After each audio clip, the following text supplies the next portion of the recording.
In our village and the ones nearby, my mom was famous for her craft, but she only made glamour stools. Not only were they outrageously expensive, but they also came with strict conditions. She'd only make one for a woman who's been heartbroken by a man. I was lounging in a rocking chair, half asleep, when a tall, bulky woman came to our door. She wasn't exactly easy on the eyes. I knew immediately she was here to pick up her glamour stool. Just a few days ago, she had come by with her husband and another woman. When they left, she was the only one who walked out the door. To make a glamour stool, there must always be one man and two women involved. That was the rule. "Mom, someone's here for you," I called out. My mom appeared, smiling warmly. "Celine, your stool has been ready for a while. Come inside and try it out." Celine blushed and followed my mom upstairs. The door to the second floor slammed shut. I crept up the stairs quietly, pressing my ear against the door. My mom had been making glamour stools for as long as I could remember, but I had never actually seen one. Every time a customer came to pick one up, she would lock the door. Soon after, a woman's groan came from inside. A few moments passed,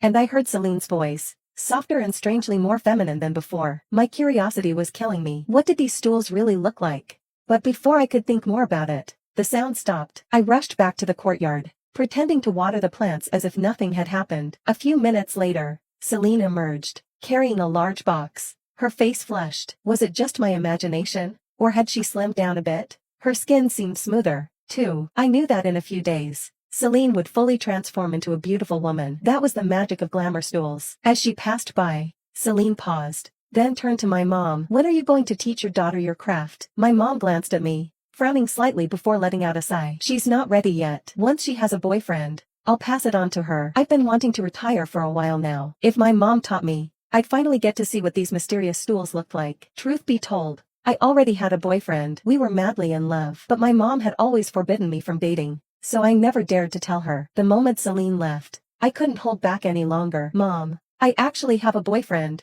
Teach me how to make glamour stools," I said, barely able to contain my excitement. In my head, I was already planning it out. Each stool was sold for $200,000. If I could make 3 a month, I'd be set for life after just a few years. Then, I could retire with my boyfriend and live peacefully. I thought my mom would be thrilled to hear about my boyfriend, but to my surprise, her face clouded over with worry. The sadness in her eyes was unmistakable. "Have you slept with him?" she asked bluntly. My face turned scarlet. I never expected her to ask such a direct question, especially given how strict she'd always been with me. Part of me was scared she might blow up. "It's okay. You can tell me. You're an adult now. I won't punish you like I used to when you were younger." Embarrassed, I nodded. She smiled softly and ruffled my hair. Despite the smile, I could see the sadness still lingering in her eyes, as if she was holding back tears. "You've grown up. Bring your boyfriend over sometime. I want to meet him. If he passes my test, then you can start learning how to make glamour stools. The first one you craft will be for yourself." Her words left me pondering. I had never seen the stool my mom made for herself. I'd have to sneak into her room one of these days and see if I could find it. Feeling a surge of excitement,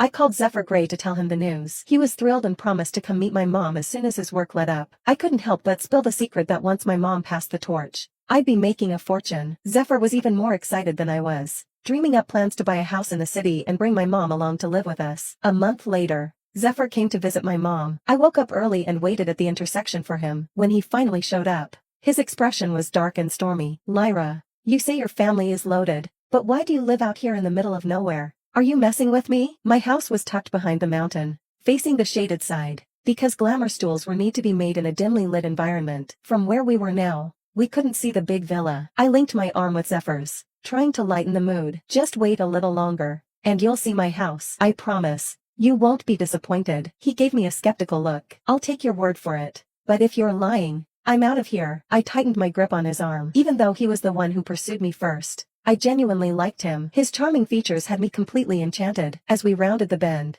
Zephyr's eyes widened when he finally spotted the grand villa nestled against the hillside. "Lyra, that big villa can't be yours, right?" "Yep. I told you my family is super rich." He glanced nervously at the modest gift he was holding. "Do you think this is too cheap?" I looked at the discounted flowers he picked up from the supermarket and smiled. "Not at all. As long as I like it, my mom won't care." In the distance, I spotted my mom standing at the door. Zephyr's eyes lit up in awe. "Lyra, how come I've never heard you mention your sister?" Anyone who met my mom usually thought she was my sister, with her smooth skin and no wrinkles, plus a figure that turned heads. It was no wonder no guy could resist being captivated by her. Zephyr looked down, wiping his mouth as he chuckled. "Your mom is gorgeous. How come you don't look anything like her?" I had asked my mom that same question when I was younger. I was always the awkward one, overweight, short, and battling acne through my teenage years. Now that the acne had cleared up, I was left with scars. The customers who visited the shop would often tease my mom, joking that I must have been adopted. She would always insist that I looked just like her and that once I mastered making glamour stools, I'd be even prettier. That was why I was so eager to learn how to make those stools. I dreamed of the day I would transform into a goddess. I even wondered if the ingredients had some magic beauty powers. My mom says once I start making glamour stools, I'll get prettier. Zephyr playfully pinched the fat on my belly and smirked. Let's hope so. He walked over to my mom and greeted her respectfully. My mom extended her hand with grace. Hello,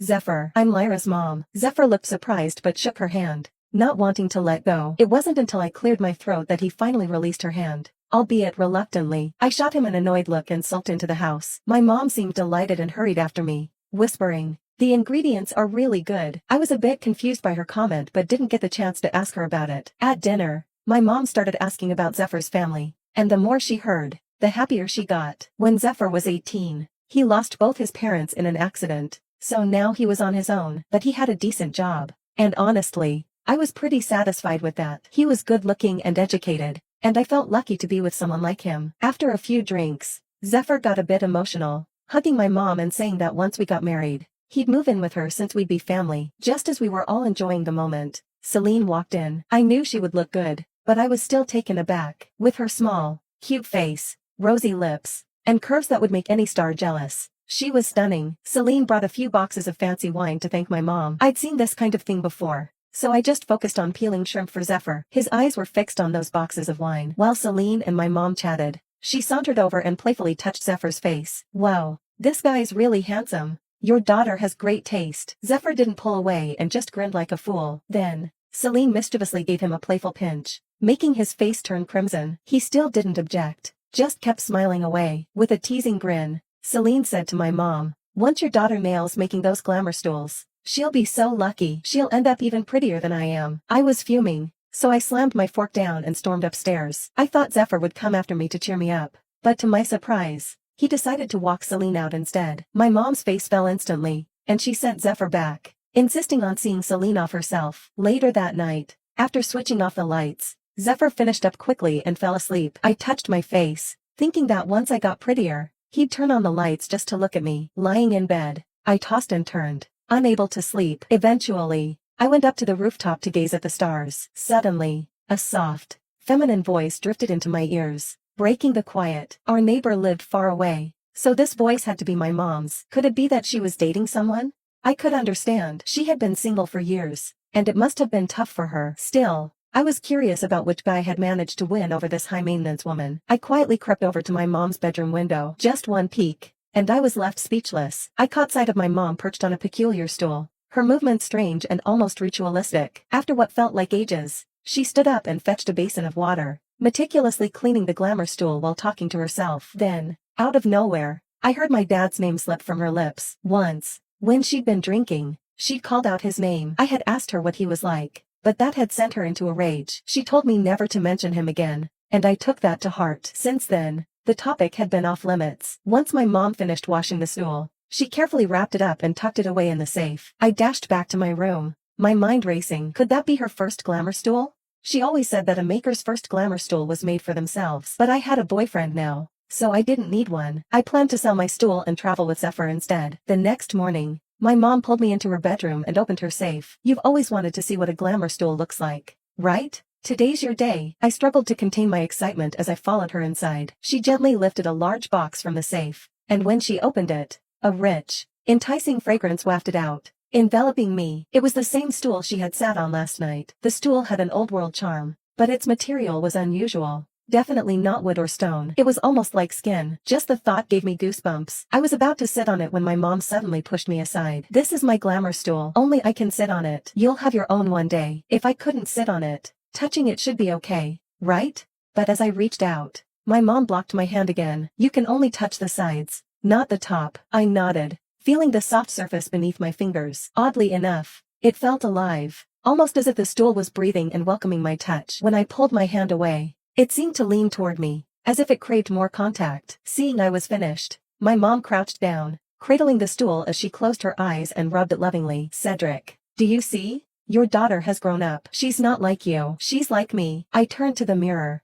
scrutinizing my features. None of them resembled my mom's. She has a boyfriend now. You'll meet him soon. He's even more handsome and accomplished than you. Lyra will definitely create the best glamour stool in the world. As I listened, an unsettling feeling washed over me, making me think of the stool as a stand-in for my dad. My mom filled another basin with water and began washing the stool with a tender touch. Lyra, remember to clean the stool thoroughly after using it. I nodded, trying to absorb every word. Then she handed me an old, worn leather book. The methods for making the stool are all in here. You can look through it yourself. I opened the book, took one glance, and screamed, flinging it away in shock. I stared at my mom, covering my mouth in disbelief as I stumbled outside and collapsed beside the flower bed, my stomach churning violently as I began to vomit, nearly bringing up my bile.